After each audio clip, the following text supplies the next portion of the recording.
You're watching Gotcha Racing TV. Yeah! So hey folks, you know what? We're in Riverside as you know, because we're at the Benedict Canyon show, and we have made our pilgrimage that we do once a year, and I always come across exotic and unusual vehicles, and this is no exception. I don't know what it is. It looks like something from Star Wars, a lot of Star Wars, but I have the fabricator, the designer in front of me, and I tell you, you're in for a treat. Let's see if we can get some good words out of him, and we can go from there. Sir, give us your name, please. Michael Leeds. And what have you designed here, man? I'm intrigued.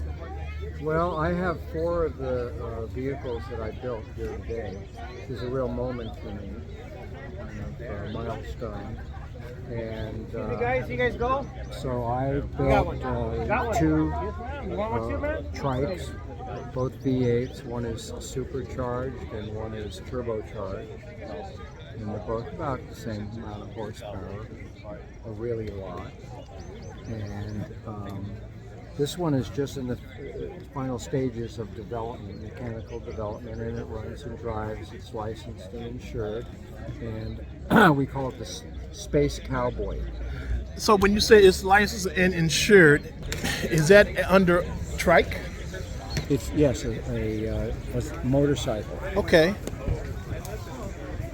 And you know, I swear I looked at it and I said, man, that's something out of Star Wars.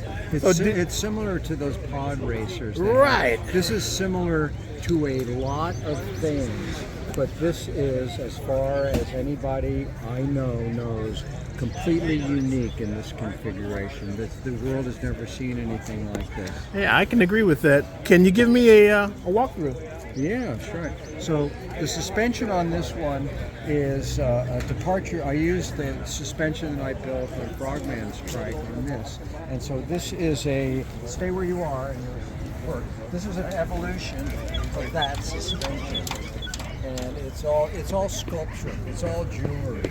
This is reduced. Every single part on here is the essential part. There's nothing extra. And every single part is adding to the magnificence of this. So it's a rolling work of art. Exactly. So it's a Mona Lisa with tires. That's right. I got you, man. Just looking at what it took to design, and everything's for a purpose. There's no fluff on it, huh? No. When I saw it, I was wondering how the heck is he steering it? But there has to be some mechanism that you developed in order to do that. The driver's over there.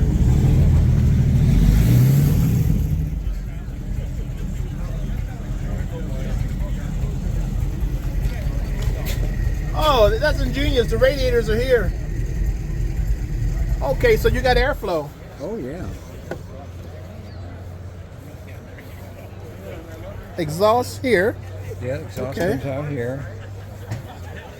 Is it straight or you got some mufflers in there? It's all straight, but the turbochargers make it almost whisper. Well, I'll start it for you. How's that sound? Really? Yeah, why not? Folks, you wouldn't believe this, man. You don't hear it. It's quiet. Heck, we know some Japanese cars that are louder than this. Really nice. Really nice. And you said it was turbocharged, right? It's got dual turbochargers. These 41 Chevy truck headlights are the turbo. Oh, you tricky rascal. Tricky rascal. You hit him. Oh my God. You hit him. Okay. Explain your mechanism, your turning mechanism. Well, this is a sprint car steering box. The steering wheel is right here. You see when I turn the wheel, that arm right there turns, and it turns the front wheel.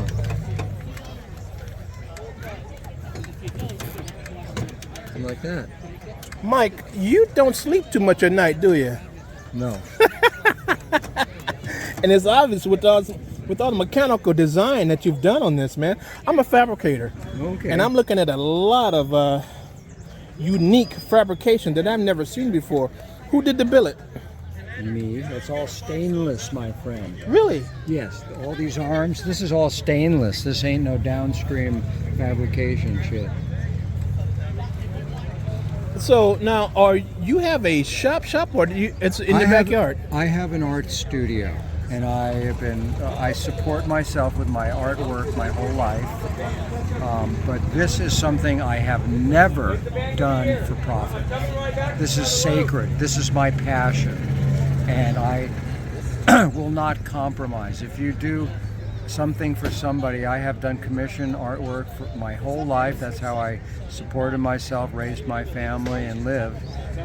But as soon as you have something in your performance criteria where you have to deal with a time frame or a budget or somebody's particular predisposition Compromise. or You have to compromise. Yeah. it's like it becomes not fun anymore. I've done that too many times. It becomes a job, doesn't it? So I am retired now, and I do what I want. Listen to you, man.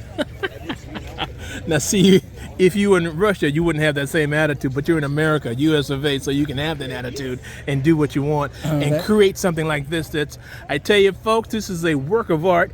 You might as well say it's a Mona Lisa, because I've never seen anything this aggressive, but it has styling to it, and everything's for a reason. Look, the radiator's back there. Yeah. Now, you would say, well, if you was set there behind the tank, it wouldn't get airflow. But the pods are here. Remember the old Star Wars? One pod, two pod? So the airflow is this way, folks. Okay?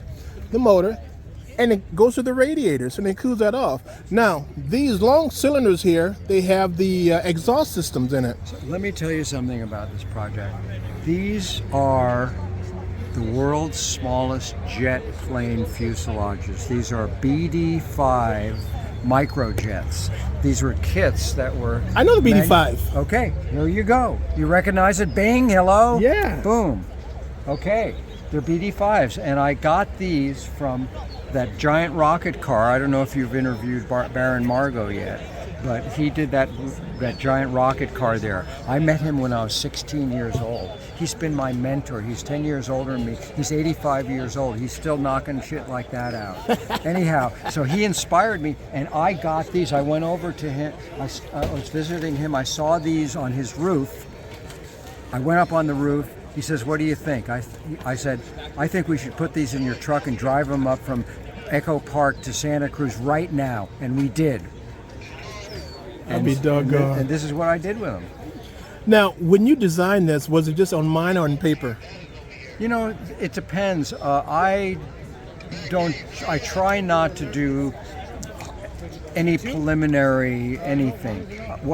My process these days is just show up in the shop and see what's possible. And it's like, here's a phrase for you. Every choice that we make is the death of a million other possibilities. So if you think you know what you want, you've displaced every other possibility. Why don't you just show up?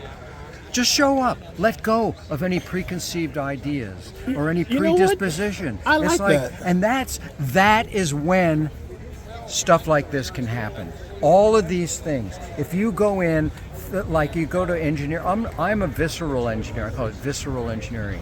I'm a high school dropout. I know what doesn't work because I know I have failed so many times. Failure is the ability to go, success is the ability to go from failure to failure with enthusiasm. That's right. Okay? That's right. And so you don't give up. I have my airplane engine car up there. I built the front end 6 times. Yep. And it's just kind of like, and that's your passion. You're not trying to please anybody but yourself. That sounds like, who was that? The guy, My Three Sons. Oh. Remember My Three Sons? Yeah. Okay, the guy that was a singer, he said, "Please, don't please anybody but yourself." Was that him? Forget his name. No kidding. McMurray. What was No, his no. name? McMurray was the dad. Yeah, One he of the was sons. Fred McMurray he's the dad. He was the dad, and he they had had three the sons. show opened up. Dun, dun, dun, dun, Right. dun, dun, dun, dun, he's tapping his foot. Right? Yeah. I was Please there. yourself, man. So- This is absolutely phenomenal. I'm really impressed that we were able to get this bit of history Yeah, right? on tape. Now, I'm surprised. We've been doing it at SEMA, Me? Where do you? Oh, you sit over there. Yeah. and I haven't seen this at SEMA. How come? It's just being finished. We're still in the final development stages, and I haven't been invited as yet. No kidding. I know some of the top jocks at SEMA. Let me give you my card. Did I'm they going to give it give to you you? my card. What's the change? Well, okay, so the reason I'm here at this show is because I am one of those hermits, you know. I work in my shop, and see, the prize for me is just getting to birth these, to be the midwife. So you know, I have a fortune cookie that's on my edge of my shelf, right over my desk, and it says, "The virtue is in the struggle, not the prize." It's a journey. It's the journey. It's the journey. And That's so I've survived some extremely life-threatening physical challenges over the course of the last 10 years. I'm still here, and I'm following my passion completely. It's like, if not now, when? You see, know? that kind of information, Mike, needs to be given to the youngsters. Yeah. If they can get away from the tablets and whatnot and understand what it takes in order to be in society. Good luck with that. Good luck with that. The digital dictatorship. Yeah, It's the fucking. You know, we got 5,000 or 6,000 years of Western civilization that is being flushed down the toilet. It become recycled pixels. This represents a whole, you might say old-fashioned or colloquial, you know, at a place in time, lifestyle philosophy and belief system. To be able to use your hands and your mind and your body in unison with this collaboration with the natural world. Everything you see in life was here when the dinosaurs were here. Us human beings have converted the natural world into What this you see. and that, and jet planes and everything, and we have defiled the earth. You think it's ready to purge us? The what? You think Earth is ready to purge us? Get rid of us? Purge us? Yeah, You know as what? humans. I don't think anything, any other animal or any tree or anything in nature would even care if we're gone. As a matter of fact, if they could, they would celebrate our departure. Hello, what happened? Hey, look. What happened when the COVID hit? Yeah. Oh, the whales are back. Oh, the dolphins are here. Oh, this endangered species is all of a sudden flourishing. Human beings are staying in their houses. They're afraid to go outside because this microscopic thing, the enemy, is going to get you. It's going to kill you. It's like, but who knows what the fuck that is? The media is its own fucking thing. Excuse my French. You know, it's just inventing everything. All the things that are actually really happening, it gets filtered out. No, each of us has been commodified. It's giving us the news feed that each of us wants to hear. Okay? Each individually, we speak to somebody, a friend, about something that we're interested in, and we're getting an ad for it on our phone. We haven't That's used right. the phone. That's It's in right. our pocket. What the fuck is going on? Algorithms got us, man. Yeah, no, this is beyond 1984. This is, anyhow, we don't need to talk about that. You know what? Not only are you a poet, a sculptor, but the philosophy you have behind those set of glasses of yours is invaluable, man. I understand exactly what you're saying. I do. I'm a fabricator, and I'm not a philosopher as much as you are, but I am on the same level, track-wise, of what you're saying. I can Awesome. appreciate what's coming out of your lips, Hey, dude. man, disperse it. Send it out there to the fucking... This will, and this will. Yeah, that's what I'm talking about. Where can they? Have you taken any pictures of this? I have a website. Okay, can you give it? That I built myself, and I am digitally totally incompetent, but I built it myself. It's called Blast-O Land, like Disneyland, but it's Blast-O Land. And it has well, I stopped working on the website about 10 years ago, but everything, most of the stuff's on there. And, you know, we'll do something someday. I was saying that I've been cloistered in my hermitage, in my shop, all these years. And this miracle, one of the miracles that happened is this man here came into my life. This guy is a virtuoso artisan, craftsman. What he does, he is as good at what he does as I am what I do. And we collaborated on this new paint job on this car here. Who owns that? That's mine. Oh, really? Yeah. You did that? I built that from scratch. I've been working on it for 53 years. That's the longest project yet. No kidding. And this is the first time it's been out and done. And we won't say done, but it's getting close to being done. Talk to Eddie about his craft. He's just amazing artist. How's it going? So, Mike showed up one day and he started telling me all the things he did, and I'm gonna be honest with you. I thought this guy's crazy. I drove over to his shop, and You've ever read up on him? I was speechless. I mean, you're watching some of his, and this ain't nothing. If you guys go to this is just a tip of what he has. So now, what do you do? I'm a custom painter. I'm also a fabricator. I pretty much a little well-rounded as far as cars and bikes. Pretty much wrapped my life around that. Anything from custom classics to lowriders to motorcycles to hot rods. I mean, you name it. And but my masterpiece is Bertha. I think she's been one of my most difficult paint jobs yet. She's so big. It's hard to scale her. Right here at the show is great. How long did it take you to? What we've been at it, Mike? Last 3 months. That's all? I'd say longer, 4 months. And you know what we did is we couldn't find a paint booth big enough to put her in. So I bought an inflatable giant paint booth, and we put it. And I moved everything out of my shop, and it filled my whole shop. And we put the preliminary paint job on Bertha in my shop. So where she got created is where she got finished. So it's the whole journey of the whole car is just incredible. If you could see some of the key factors on that thing. I was just speaking to a gentleman right now, showing him all the copper garnish trim. Well, tell you what, give us a tour. Come on. I'll go with you. Thank you, Mike. This is Bertha. Here we got Bertha. She's a 1941 Seagrave original. In the 1941, she was originally built for the LAPD, to be exact. If you come up here to the front, you'll see what she looked like original. This is exactly how she was. But she was. This isn't the exact one, but it would look just like this. But she was from LAPD. I mean, LA Fire Department, and I believe in 1972, Mike bought it and bought it at a wrecking yard. Told the wrecking yard, if I could build it to drive out of here, I'll buy it. So they allowed him to. He got it running. In 1973, he drove it from LA to Santa Cruz. Really? Driving. It literally was just a grill shell, some frame rails, a seat. It was the bare minimum. And he drove it 7 hours north. And I mean, he's been building it ever since. So it's been a 50-year project for him. Now, as a fabricator yourself and a painter, what did it take to get that like this?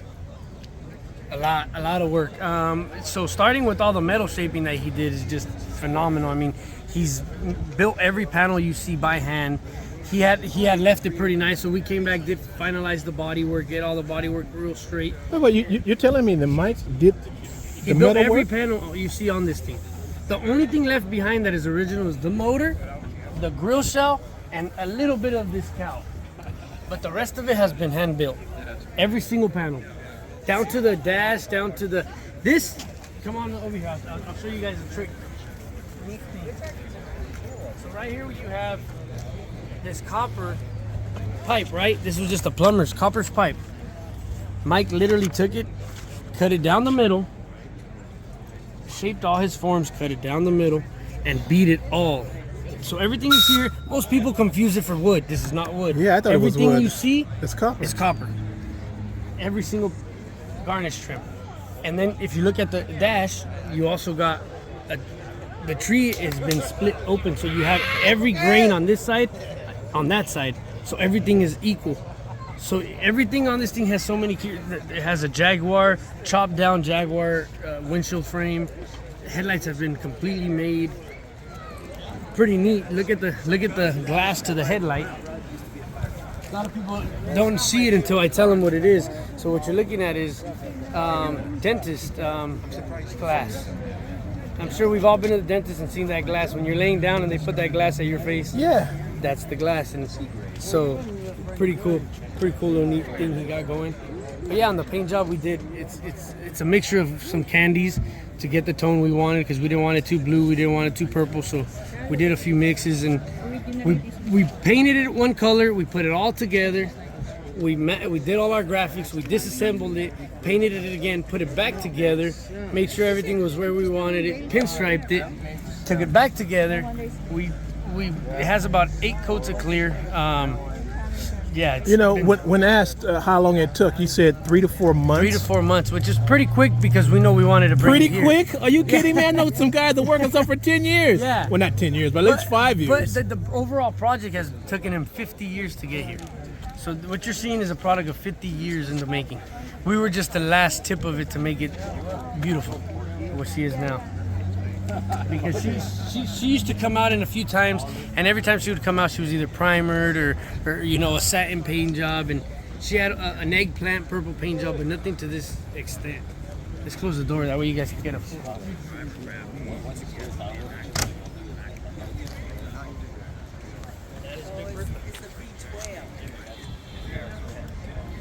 And she scales, so what's nice is you got all these people around it, so you really see the size of her. Because in pictures by herself, she looks just like a normal car. Lengthwise, what is it? To be honest with you, I don't know. I believe widthwise, it took us almost 3-4 weeks just to find the right trailer for the damn thing to get it here. I bet. It's just so wide. It was kind of that was kind of complicated. Yeah, she's big, all right. Beautiful car. Thank you. Beautiful. Thank you. Well, man, I appreciate you giving me the your tour. For video, where can they see you at? My name is Eddie Padilla. You can reach me at, I got pretty much all the platforms, Padilla Custom Designs. And you guys can reach me. Like your hat. Correct, right here. All right, folks. Alrighty. You see his work on Big Bertha. Absolutely phenomenal. And, this guy takes his time. He takes his time and he does it right. What, 10 coats of clear? 10 coats, about 8, but yeah, it's... Excuse me, I'm sorry about that. No kidding. Beautiful. I want to say it's a beautiful representation of what America used to put out. Most definitely. You know what I love about it? It looks, if you look at it, it looks like you're familiar with 32 Fords. Yeah, and all that. right. It looks like a big version of a Roadster, like. Well, actually, yeah, You know, yeah. big- but like I said, we're still not done. We've been talking about some few modifications. I Like said, what? What else can you add to it? We're thinking of lowering her down to the ground. It's already lowered. Yeah, but we want to get it to where it's completely, and make some fender skirts for the rear. With airbags? It has air ride right now, but due to the big tires in the back, it doesn't allow us to go down so Yeah, I much. see it. So we're thinking of bringing down the tires, making some fender skirts for it, giving it that real Delahaye. You get what I mean? Yeah, but I tell you, man, Does it need it? the No. presentation right now, you don't need nothing just to Oh, show yeah, it. Just show it. Just show it. I Yeah. mean, he's been building it for so long. The whole trip, all I've been telling Mike was, it's time. And he goes, what do you mean it's time? I go, it's time for you to get out of your shop and let's show these off to the world. Because they need to be seen. I agree. I mean, he's so caught up in the world of working. And I mean, this man's a master. When I looked at his trike, I told him it was a Mona Lisa on tires. 100%. It's insane. The suspension geometry, everything is just, yeah, he pushes the limits, that's for sure. All right, well, folks, we got to continue. We got to keep walking. We just got here, and I got stuck over here for the last hour looking at these vehicles. Hey, We're stopping the entire traffic the whole way over here. I bet. Yeah. The whole 6 hours driving up here, people were just stopping because we had this caravan of all these cars. So it was pretty cool. Yeah, I kind of know how that feels. Hey, this is Joe Britt, Gotcha Racing Live, Gotcha Racing TV. We are in Riverside, California at the Benedict Castle. We make our yearly pilgrimage here, and I tell you, I just walked in the gate. That gate right there, and you see that's only less than 100 feet, and I've been over here for 1 hour. But this is what happens when you see something this spectacular and with all this fabrication work. You know, I try to bring it to you guys fresh and live and unique, and this is what I've done. Hey, Joe Britt, Gotcha Racing Live, Gotcha Racing TV. We're going to continue. We're going to go that way, all right? I think we're going to interview this guy over here with the green DeSoto. Hey, catch you on the other end.